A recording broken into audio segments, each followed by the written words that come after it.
Chapter 2. Now Naomi had a relative on her husband's side from the clan of Elimelech, a man of standing, whose name was Boaz. And Ruth, the Moabitess, said to Naomi, "Let me go to the fields and pick up the leftover grain behind anyone in whose eyes I find favor." Naomi said to her, "Go ahead, my daughter." So she went out and began to glean in the fields behind the harvesters. As it turned out, she found herself working in a field belonging to Boaz, who was from the clan of Elimelech. Just then Boaz arrived from Bethlehem and greeted the harvesters. "The Lord be with you." "The Lord bless you," they called back. Boaz asked the foreman of his harvesters. "Whose young woman is that?" The foreman replied, "She is the Moabitess, who came back from Moab with Naomi. She said, 'Please let me glean and gather among the sheaves behind the harvesters.'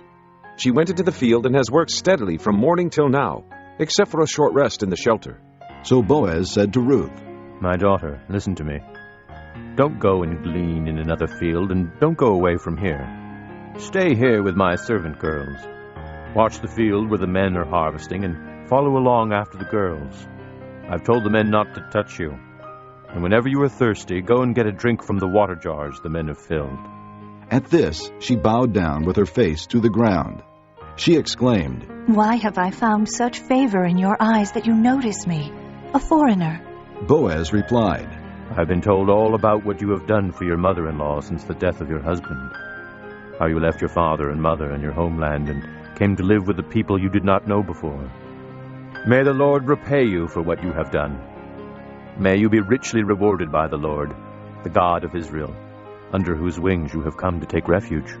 "May I continue to find favor in your eyes, my lord," she said. "You have given me comfort and have spoken kindly to your servant, though I do not have the standing of one of your servant girls."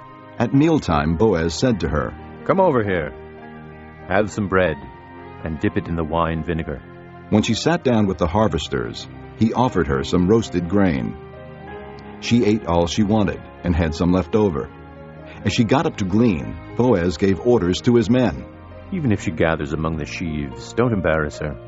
Rather, pull out some stalks for her from the bundles and leave them for her to pick up, and don't rebuke her." So Ruth gleaned in the field until evening. Then she threshed the barley she had gathered, and it amounted to about an ephah. She carried it back to town, and her mother-in-law saw how much she had gathered. Ruth also brought out and gave her what she had left over after she had eaten enough. Her mother-in-law asked her, "Where did you glean today? Where did you work? Blessed be the man who took notice of you." Then Ruth told her mother-in-law about the one at whose place she had been working. "The name of the man I worked with today is Boaz," she said. "The Lord bless him. Naomi said to her daughter-in-law. He has not stopped showing his kindness to the living and the dead." She added, "That man is our close relative. He is one of our kinsman redeemers." Then Ruth the Moabitess said, "He even said to me, 'Stay with my workers until they finish harvesting all my grain.'" Naomi said to Ruth, her daughter-in-law, "It will be good for you, my daughter, to go with his girls, because in someone else's field you might be harmed." So Ruth stayed close to the servant girls of Boaz to glean until the barley and wheat harvests were finished, and she lived with her mother-in-law.